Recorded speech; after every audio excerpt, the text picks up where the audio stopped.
Olá, você, meu amigo, minha amiga, internauta, seguidor, seguidora, né? Seguidores do Revista Geral Bahia.com.br, o nosso site, e agora do RG Bahia Notícias, o nosso programa de notícias no YouTube e nos demais canais de redes sociais da ANASP Publicidade, Instagram, Facebook, né? Muito obrigado por mais uma vez nos encontrarmos neste início de semana, primeiro dia útil, né? As pessoas costumam se referir ao final de semana como o sábado e o domingo, quando na verdade deveria se referir à sexta, né? E sábado, e domingo é o primeiro dia da semana no calendário. Mas, como descansa-se no sábado e no domingo, acaba ficando, né, um final de semana no início com um cara de final de semana. Mas hoje é segunda-feira, 9 de outubro de 2023. Hoje é dia do atletismo. Parabéns aos nossos atletas, sejam eles de esportes de uma maneira geral, né, amador, profissional, sejam os atletas de academia, né? Dia do açougueiro e Dia Mundial dos Correios, essa instituição tão importante nas nossas vidas. Hoje, as pessoas não costumam muito enviar cartas, telegramas, porque afinal de contas a internet está aí exatamente para as pessoas se comunicarem em tempo real, pelos aplicativos, pelas redes sociais, principalmente o WhatsApp e o Facebook e o Twitter, né? E o Twitter. Então, as pessoas perderam aí um pouco do hábito de enviar aquelas cartas escritas à mão, de preferência, inclusive, né, que a gente ficava numa expectativa e a pessoa postava hoje para chegar daqui, para dizer que era pouco tempo, 8 dias, e para dizer que era um tempo até com um mês, a depender da distância em que se encontrava o remetente do receptor. Mas os Correios ainda tem uma função importantíssima, inclusive na entrega de mercadorias, né, de pedidos. Então, realmente, é muito importante a função dos Correios nas nossas vidas. E aí, muito obrigado a você que está conosco. Vamos ao programa de hoje, né, os destaques do nosso programa de hoje, além das nossas efemérides que já falamos aí para vocês. Destaques de hoje: entra em funcionamento a segunda fase do Desenrola Brasil. Entra em funcionamento nesta segunda-feira, 9 de outubro, a segunda etapa do programa Desenrola Brasil, que pretende facilitar a negociação de dívidas de consumidores. Quem poderá participar deste programa, dessa segunda etapa, quem ganha até 2 salários mínimos ou está inscrito no Cadastro Único, o CadÚnico do Governo Federal, ou CadÚnico, né? Mas vamos saber como é que vai funcionar essa segunda fase do Desenrola com a equipe da Agência Brasil, a Agência de Informações Oficiais do Governo Federal. Olha só, quem pode participar dessa fase é quem tem renda de até 2 salários mínimos ou então quem está inscrito no CadÚnico, aquele cadastro do governo federal que dá acesso a programas sociais como Bolsa Família. E quais são as dívidas que podem ser renegociadas? As chamadas dívidas bancárias, a gente conhece bem, né? Cartão de crédito, financiamento, empréstimo pessoal, e aquelas não bancárias. Conta de água, conta de luz, dívidas no comércio, por exemplo. A prioridade agora é a renegociação de dívidas de até R$5.000. dívidas. Elas podem ser renegociadas à vista ou então parceladas em até 60 vezes e aí com juros de até 1,99% ao mês, quase 2%. As dívidas entre 5 mil e 20 mil reais também podem ser renegociadas, mas aí elas têm que ser pagas à vista, claro, com o desconto oferecido pelo credor. Bom, para o programa ser atraente, justamente o governo federal fez um leilão entre os credores para que eles oferecessem bons descontos, para que as pessoas se motivassem a quitar suas dívidas. Então, em média, os descontos vão ser de 83%. Mas no caso do cartão de crédito, por exemplo, os descontos chegam a 96%. Agora, atenção, para fazer essa renegociação em qualquer valor, é só por meio daquela plataforma Gov. Então, se você está interessado em renegociar e ainda não está cadastrado, vai lá e faz o seu cadastro. E se você já está, atualize esses dados para que na segunda-feira esteja tudo pronto, né? E essa fase vai até o dia 31 de outubro. Ana e Roberto. Obrigada, Vanessa, pelas informações. Uma boa oportunidade para quem precisa ir limpar o nome, né? E ainda a nível de Brasil, outubro chegou. E com ele, a estação das chuvas começa. E voltam a castigar o estado de Santa Catarina, no sul do país. As fortes chuvas têm causado ocorrências em 71 municípios de Santa Catarina, incluindo alagamentos, deslizamentos e granizo que afetaram residências, estradas e centros urbanos em várias regiões. O governo do estado está mobilizado para auxiliar a população e monitorar a situação com indicativos de altos volumes de chuva nos próximos dias. Além disso, 28 municípios já emitiram decretos de situação de emergência. Mais uma reportagem da equipe da Agência Brasil, nesse caso aqui é do SBT News. Transbordamento de rios, inundações, deslizamentos e granizo. 46 cidades de Santa Catarina já decretaram situação de emergência por causa dos estragos causados pelas chuvas. Nesse momento, a Defesa Civil, que trabalha preventivamente, ela está trabalhando já dentro de um desastre. Então nós temos que ter uma resposta rápida e isso só ocorre junto com os municípios, com as suas defesas civis municipais. Uma projeção da Defesa Civil catarinense mostra que o município de Rio do Sul, no Vale do Itajaí, deve enfrentar uma das maiores enchentes da história da cidade e mais de 18 mil moradores podem ficar desabrigados. Outro município do Vale que está em alerta é Blumenau.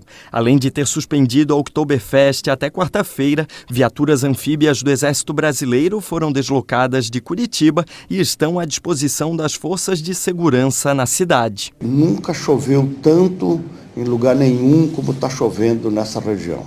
Na Serra Catarinense, a água atingiu uma garagem com 10 carros de luxo que participavam de um encontro em Urubici. Também na Serra, um homem foi encontrado morto dentro de um carro capotado em uma área alagada na cidade de Palmeira. Na capital do estado, Florianópolis, os alagamentos foram pontuais. Mesmo assim, deixaram um rastro de prejuízos. A gente estava dormindo, acordei com os gritos da minha filha desesperada. A vizinha me chamando, todo mundo desesperado, uma correnteza de água entrando, não sabia nem o que estava acontecendo, barro, água, tudo. Quando eu vi, já estava tudo alagado. No sul catarinense, por causa do risco de alagamento de um rio, 800 internos do complexo penitenciário da cidade de Tubarão precisaram ser transferidos para outras unidades do estado. Em Orleans, outro município cortado por este rio, parte de uma casa foi carregada com a força da água. Uma boa notícia para os baianos. A Bahia é referência na geração de emprego e renda. De janeiro a setembro deste ano, 49 empreendimentos foram implantados na Bahia, gerando 3,96 bilhões de reais em investimentos, ou seja, traduzindo mais fácil, 3 bilhões e 96 milhões de reais em investimentos e 5 mil empregos. A previsão é de que nos próximos anos sejam gerados 34.500 empregos, a partir de 380 empreendimentos que foram ou estão sendo instalados ou ampliados no estado com aporte de 127 bilhões de reais para o incremento da economia baiana. Os números refletem estratégias desenvolvidas pelo governo para a instalação de empreendimentos como ocorreram com a chinesa Byte e empresas dos ramos de energia eólica e de mineração. O pessoal da AGECOM traz mais detalhes para a gente. De janeiro a setembro deste ano, 49 novos empreendimentos foram implantados na Bahia, gerando quase 4 bilhões em investimentos e 5 mil novos empregos. Um reflexo das estratégias desenvolvidas pelo governo do estado para a instalação de empreendimentos como a BYD e empresas dos ramos de energia eólica e de mineração. Quando uma BYD, que é a maior fabricante de carro elétrico do mundo, escolhe a Bahia para sair de seu território pela primeira vez, ela vem com 5 mil empregos diretos, mas as sistemistas vêm com elas, né? E nessas sistemistas nós podemos atingir até 50 mil empregos, diretos e indiretos. O complexo eólico de Tucano é outro importante gerador de emprego e renda para o interior da Bahia. Com mão de obra composta exclusivamente por mulheres, o empreendimento destaca a Bahia na produção de energia limpa. Todas as experiências que a gente veio adquirindo ao longo desse ano contribuem muito para o nosso crescimento, nossa confiança enquanto profissionais. Em paralelo ao plano para a atração de novos investimentos para o Estado, a Secretaria do Trabalho, Emprego, Renda e Esporte, a SETRE, atua na estruturação de projetos em prol da qualificação de mão de obra. Nós temos o Barra Empreendedor, que proporciona um acompanhamento, porque você não só abre qualificação profissional e suporte para a intermediação de mão de obra, mas também para o empreendedorismo, que são aqueles pequenos negócios que também movimentam a economia e faz com que ela contrate. A qualificação amplia as possibilidades e garante novas fontes de renda. Eu já vou aprender a costurar, a gente vai ganhar a máquina que vai ser também um aporte muito legal. E eu vou poder fazer as coisas que eu ia precisar pagar para parceiros, né? Então, para mim vai ser muito bom. E agora vamos ao nosso giro de notícias policiais.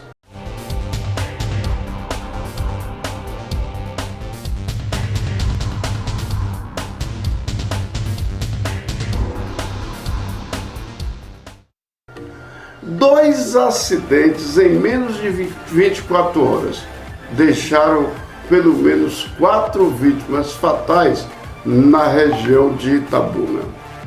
Em um final de semana que começou trágico, o Departamento de Polícia Técnica de Itabuna registrou 5 mortes por acidentes automobilísticos em um intervalo de pouco mais que 6 horas. O primeiro acidente aconteceu na noite da última sexta-feira, por volta das 22 horas, quando uma mulher e 2 crianças morreram. O segundo acidente foi registrado nesta madrugada de sábado, por volta das 4 horas. Um carro de passeio colidiu com uma motocicleta próximo ao posto de combustíveis Atalaia, localizado na BR-101, dentro do perímetro urbano da cidade de Itabuna. A equipe do Verdinho também esteve lá para conferir.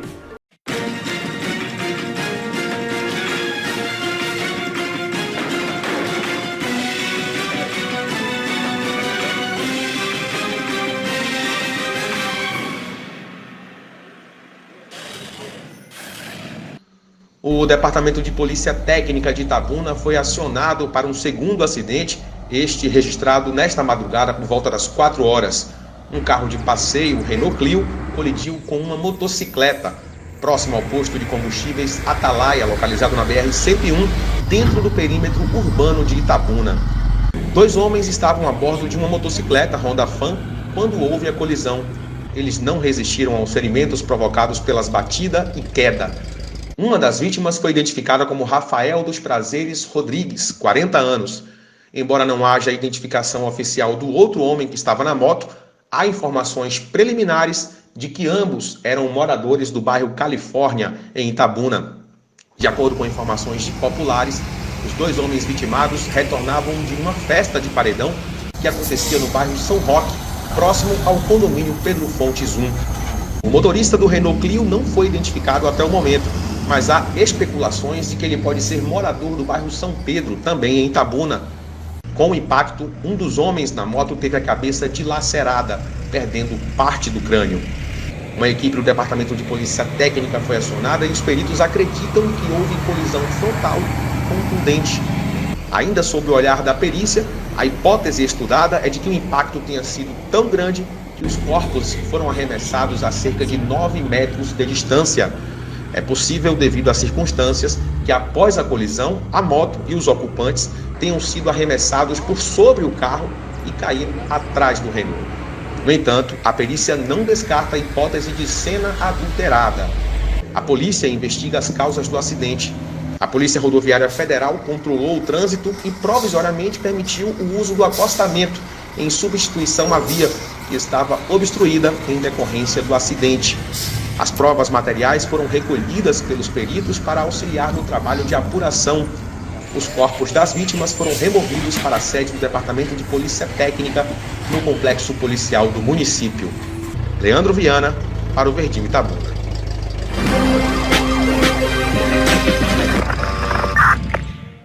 Entre ação, realização, vem investimento e a violência na Bahia só continua crescendo. Para se ter uma ideia, a Bahia tem 4 das 5 cidades mais violentas do Brasil só nesse ano de 2023. Jequié é a primeira do ranking nacional. É isso mesmo que você está ouvindo agora e assistindo conosco. A Bahia tem as 4 cidades mais violentas do Brasil entre as 5 do ranking nacional. E a primeira delas é justamente Jequié.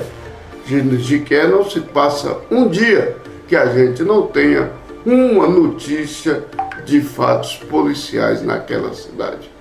Vamos conferir? As 5 cidades mais violentas do Brasil em 2023.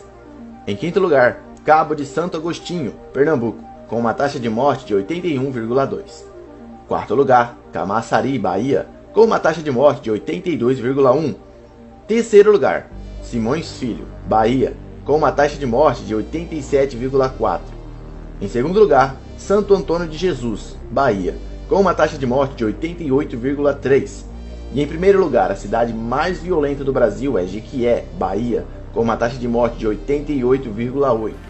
É isso aí. O governo do estado tem feito ações, tem feito gestões, teve um workshop que terminou essa semana em Salvador para discutir o que pode ser melhorado. O Ministério da Justiça tem enviado recursos, tem enviado equipamentos, mas parece que a situação com a violência na Bahia é incontrolável. Mas vamos esperar por dias melhores, principalmente nessa questão do combate ao crime organizado. Muito bem, já estamos de volta para falar do que acontece ou do que aconteceu no final de semana em Macarani. Para começar, entre quinta e sexta-feira, a cidade realizou sua 4ª Conferência Municipal de Cultura. A 4ª Conferência Municipal de Cultura, realizada pela Prefeitura de Macarani por meio da Secretaria de Cultura, nos dias 5 e 6 de outubro, foi um evento de grande importância para a promoção e valorização da cultura local. E vamos a maiores detalhes sobre esse assunto na reportagem de Erickson Araújo, que está de volta ao nosso quadro de repórteres. Olá, internautas que estão acompanhando o RG Bahia Notícias. A 4ª Conferência Municipal de Cultura, realizada pela Prefeitura de Macarani, por meio da Secretaria de Cultura nos dias 5 e 6 de outubro, foi um evento de grande importância para a promoção e valorização da cultura local. Durante esses 2 dias, o município se transformou em um espaço de diálogo e celebração das manifestações culturais que fazem parte da identidade da região. O evento reuniu artistas, gestores culturais, membros da sociedade civil e entusiastas da cultura, proporcionando um ambiente propício para a troca de ideias, discussões construtivas e o fortalecimento das políticas culturais municipais. A conferência teve como objetivo principal a formulação de diretrizes e propostas que nortearam as ações culturais da cidade nos próximos anos. Durante os 2 dias de programação, foram realizadas mesas de debate, palestras, apresentações artísticas, exposições e grupo de trabalho que abordaram temas diversos como a preservação do patrimônio cultural, o fomento à produção artística local, a inclusão social por meio das culturas, entre outros.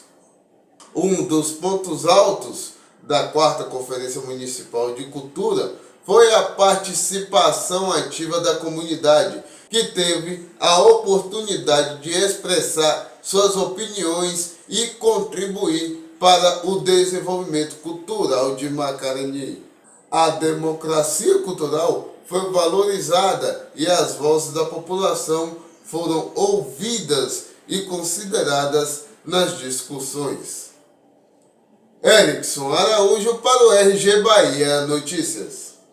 No encerramento da 4ª Conferência Municipal de Cultura, foram consolidadas as propostas e diretrizes que irão guiar a Secretaria de Cultura e a Prefeitura de Macarani na promoção da cultura local. A realização desse evento demonstra o comprometimento da administração municipal com a preservação e promoção das riquezas culturais da cidade, contribuindo para o enriquecimento da vida cultural e social de Macarani. E depois de várias cidades da região, foi a vez do Partido dos Trabalhadores, o PT de Macarani, realizar a sua plenária local. O PT, em todo o Brasil, está realizando plenárias municipais. Nas cidades que têm diretório, não haverá eleição ou não está havendo eleição para novos dirigentes, como é o caso de Macarani. No último sábado, dia 7 de outubro, foi realizada a plenária municipal do PT no auditório do Colégio Estadual São Pedro. A plenária, que teve início às 9 horas da manhã, com apresentações culturais do poeta e cordelista, cantor e compositor Tião Pequeno e dos músicos da cultura hip-hop, Luiz Fernando e Mano Ró. Na plenária tiveram como pautas a análise conjuntural do Brasil, os avanços e desafios do governo Lula, assim como o contexto do estado da Bahia, como o projeto político baiano avança, com o governador Jerônimo, na região o vereador Xandó, de Vitória da Conquista, que é também suplente de deputado federal. Alexandre Xandó, inclusive, contribuiu com o debate e a perspectiva do PT de Macarani eleger vereador ou vereadora, projetando as pré-candidaturas. Estiveram presentes, além dos membros da direção municipal, filiadas, filiados, simpatizantes e lideranças políticas da cidade e da região, como, por exemplo, o vice-prefeito Elcio Evangelista, a administradora do distrito de Itabaí, Lidiane Nascimento, o pesquisador e zootecnista Carlos Alberto, além do ex-vereador Davilson Barbosa, dentre outras lideranças que compareceram ao evento. E é isso, meus amigos, estamos encerrando por aqui mais um programa RG Bahia Notícias dessa segunda-feira, agradecendo ao bom Deus, por mais uma vez ter nos permitido realizar o nosso trabalho, agradecendo vocês por estar sempre acompanhando conosco nesse encontro marcado no dia a dia, a minha equipe, a nossa equipe, a Sandy Silva, nossa maquiadora, a Karine Barbosa, nossa repórter, ao Erickson Araújo, que é repórter, produtor e editor de vídeo do programa. E Lembre-se, os planos de Deus são sempre perfeitos, mesmo que às vezes não consigamos compreendê-los. Alimente a esperança e lembre-se que Ele é justo e nunca daria um fardo mais pesado do que você pode carregar. Em pé.